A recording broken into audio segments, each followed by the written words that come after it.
नमस्कार दोस्तों और मैं एक बार दोबारा आपका स्वागत करता हूँ इंफ्रास्ट्रक्चर सॉल्यूशंस में।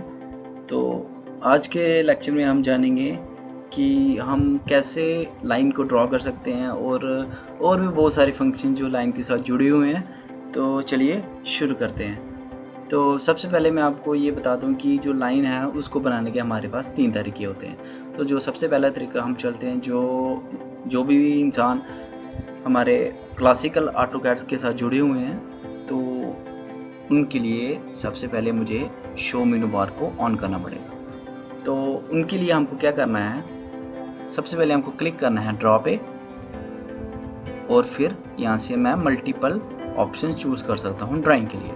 तो मैं यहाँ पे लाइन चूज़ कर लूँगा और मैं यहाँ पे लाइन ड्रॉ कर सकता हूँ इस तरह से। तो ये था मेरे पास पहला तरीका। और अब चलते हैं अब अगले तरीके की तरफ। तो जो दूसरा मेथड है उसके लिए मैं इसको ऑफ कर देता हूँ ज़रा। तो सेकंड मेथड है रिबन बेस्ड मेथड। तो जैसे कि जो पहला मेथड था उसका नाम था मेनू बार मेथड, तो सेकंड मेथड है रिबन बेस्ड मेथड। तो जो रिबन मेथड है इसके लिए हम क्या करेंगे, हम जो मेरी रिबन बार है यहाँ से मैं डायरेक्ट लाइन चूज़ कर लूँगा और यहाँ से मैं फर्स्ट पॉइंट स्पेसिफाई करके लाइन को ड्रॉ कर सकता हूँ कुछ इस तरह से। तो इस तरह से हम लाइन ड्रॉ कर सकते हैं रिबन से भी। और जो तीसरा और जो सबसे फास्ट मेथड है उसके लिए हमको क्या करना है, शॉर्टकट यूज़ करना है। शॉर्टकट का नाम है एल फॉर द लाइन हम बोल सकते हैं। तो एल को एंटर करके हम यहाँ पे अगर आप कमांड लाइन पे जाएंगे तो मेरे को ये कह रहा है कि स्पेसिफाई द फर्स्ट पॉइंट। तो मैं फर्स्ट पॉइंट को स्पेसिफाई कर देता हूँ और अब ये मेरे को कह रहा है कि स्पेसिफाई द नेक्स्ट पॉइंट। तो यहाँ पे मैं लाइन को दो तरीके से भी ड्रॉ कर सकता हूँ। जो फर्स्ट तरीका है वो मैं आपको बता देता हूँ। मैं डायरेक्टली पॉइंट को मार्क कर देता हूँ ड्राइंग एरिया पे। तो इस तरह से मेरी जो लाइन है वो ड्रॉ हो चुकी है। तो मैं एस्केप प्रेस कर देता हूँ। अब मान लीजिए जो दूसरा तरीका, उसके लिए मैं क्या कह रहा था, आप लाइन चूज़ कीजिए, उसके बाद स्पेसिफाई द फर्स्ट पॉइंट, ये मैंने स्पेसिफाई कर दिया। सेकंड पॉइंट के लिए अगर आपको किसी पर्टिकुलर मैग्नीट्यूड के साथ लाइन ड्रॉ करनी है, मैं मान लेता हूँ अगर आपको 20 यूनिट्स की लाइन ड्रॉ करनी है तो आप यहाँ पर डायरेक्टली 20 भी ऐड कर सकते हैं। जैसे मैंने किया 20 और मैं यहाँ पे कर दूँगा एंटर। तो इस तरह से आप 20 भी एंटर कर सकते हैं। और जो डायरेक्शन होगी लाइन की, ये आपकी कर्सर के ऊपर डिपेंड करेगी। एक बार दोबारा बता देता हूँ मैं आपको। मैं यहाँ से शॉर्टकट यूज़ कर सकता हूँ, यहाँ से एल लाइन और मैं फर्स्ट पॉइंट स्पेसिफाई कर दूँगा और मैं यहाँ पे डायरेक्शन दे देता हूँ। मान लेता हूँ मैं स्ट्रेट डायरेक्शन देता हूँ और यहाँ से मैं मैग्नीट्यूड दे देता हूँ 25 का। तो ये मेरी जो है लाइन जो है 25 मैग्नीट्यूड की ड्रॉ हो चुकी है। तो इस तरह से मैं लाइन को भी ड्रॉ कर सकता हूँ।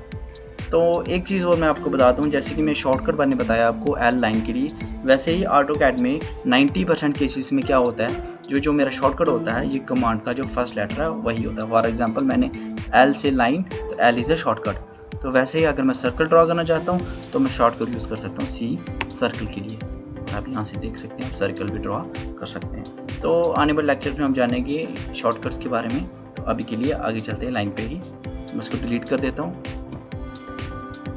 तो चलते हैं अब अगले फंक्शंस की तरफ। अगर आप टॉगल मेनू बार पे जाएँ तो आपको यहाँ पर दो बटन मिलेंगे। एक मिलेगा आपको ऑर्थो मोड और एक मिलेगा आपको पोलो ट्रैकिंग। तो चलिए इन दोनों के बारे में जानते हैं। अगर आप ऑर्थो मोड को ऑन करते हो तो आप देखेंगे जो मेरा पोलो ट्रैकिंग है वो अपने आप ऑफ हो चुका है। अगर मैं पोलो ट्रैकिंग को ऑन करता हूँ तो मेरा ऑर्थो है वो अपने आप ऑफ हो जाएगा। तो ये ऐसा क्यों होता है और इनका फंक्शन क्या है? तो सबसे पहले मैं आपको बताता हूँ ऑर्थो मोड। जैसे मैं ऑर्थो मोड को ऑन करता हूँ तो ये क्या होगा, जो मेरी लाइन है, जैसे मैं लाइन यूज़ करता हूँ, जो मेरी लाइन है वो एकदम या तो स्ट्रेट ड्रॉ होगी या तो 90 डिग्री भी ड्रॉ होगी।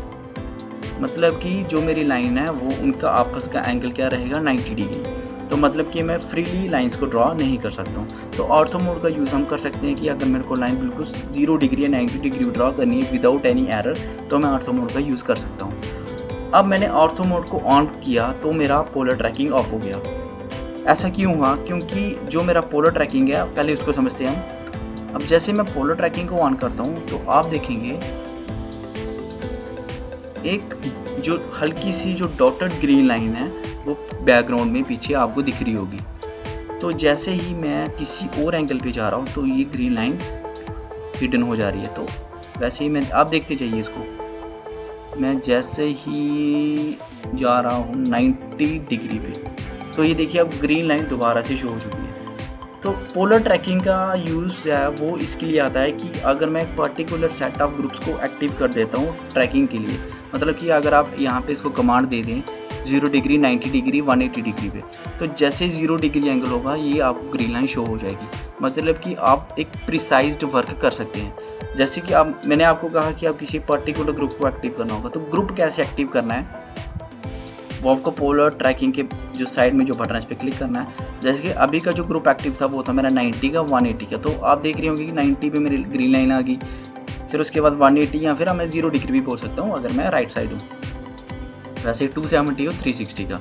अब वैसे ही मैं ग्रुप को चेंज कर देता हूँ, जैसे कि 45 और 90 पे जाता हूँ, तो आप देखने हैं 0 तो मेरा आएगा क्योंकि मेरा 90 वाला ग्रुप भी एक्टिव है। तो वैसे ही जब मैं 45 में जाऊँगा तो आप देखना जो मेरा ग्रीन लाइन है ये एक्टिव हो चुका है। तो पोलर ट्रैकिंग का ये यूज़ आता है। बट अगर मैं ऑर्थो मोड को ऑन कर देता हूँ, मेरा तो ये 45 डिग्री या फिर मल्टीपल एंगल्स पे तो ये मेरी लाइन ड्रा कर ही नहीं पाऊंगा।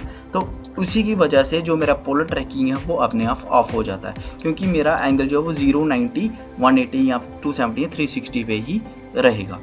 तो ये बेसिक डिफरेंस आ जाता है ऑर्थो मोड का और पोलर ट्रैकिंग का। तो चलते हैं अब अगले मोड की तरफ। अगर मैं यहाँ पे लाइन कमांड यूज़ करता हूँ, इसको ज़रा ध्यान से समझिए, तो आप देखना जैसे मैं फर्स्ट क्लिक करूँ तो मेरे को बोलता है स्पेसिफाई द नेक्स्ट पॉइंट और अंडो। तो सेकंड में पॉइंट देता हूँ, फिर मैं आपको थर्ड पॉइंट देता हूँ। तो आप देखिए जैसे मैंने इसको थर्ड पॉइंट दिया तो इसने मेरे को क्या कहा कि लाइन स्पेसिफाई नेक्स्ट पॉइंट और क्लोज या फिर अंडो। आपको पता है कि अगर मैं इसको यहाँ पे एक क्लोज्ड फिगर बनाना चाहूँ तो मैं इसको डायरेक्टली यहाँ से क्लोज कर सकता हूँ, ठीक है। तो अगर मैं यहाँ से अंडो करता हूँ तो ये मेरा प्रीवियस स्टेटस की तरफ जा सकता है। तो ये फंक्शन होता है अंडो का। अब मैं क्या करता हूँ, अब मुझे यहाँ पे इसको ज्वाइन नहीं करना है, तो मैं यहाँ पर डायरेक्टली क्लोज पे क्लिक करूँगा तो ये जो मेरी लाइन है ये अपने आप जो फर्स्ट पॉइंट के साथ है वो ज्वाइन हो जाएगी। जैसे कि मैं आपको एक बार दोबारा बता देता हूँ, यहाँ पे एल लाइन के लिए ये मैंने स्पेसिफाई किया, सेकंड पॉइंट, थर्ड पॉइंट, मान लेते हैं फोर्थ पॉइंट स्पेसिफाई किया। अब मैं डायरेक्टली क्लोज पे की प्रेस करता हूँ तो आप देख लें जो मेरे लास्ट पॉइंट है वो मेरा फर्स्ट पॉइंट के साथ अपने आप ज्वाइन हो चुका है। तो ये बेसिक फंक्शंस थे जो आपको समझना बहुत ज़रूरी थे आने वाली कम्प्लेक्स फिगर्स को ड्रॉ करने के लिए। तो ये था लाइन के लिए। तो मिलते हैं अब अगले लेक्चर में जिसमें हम कवर करेंगे पॉलीलाइन, सर्कल्स, आर्क्स और रेक्टेंगल्स वगैरह सब कुछ। तो आज के लेक्चर में इतना ही and thank you very much.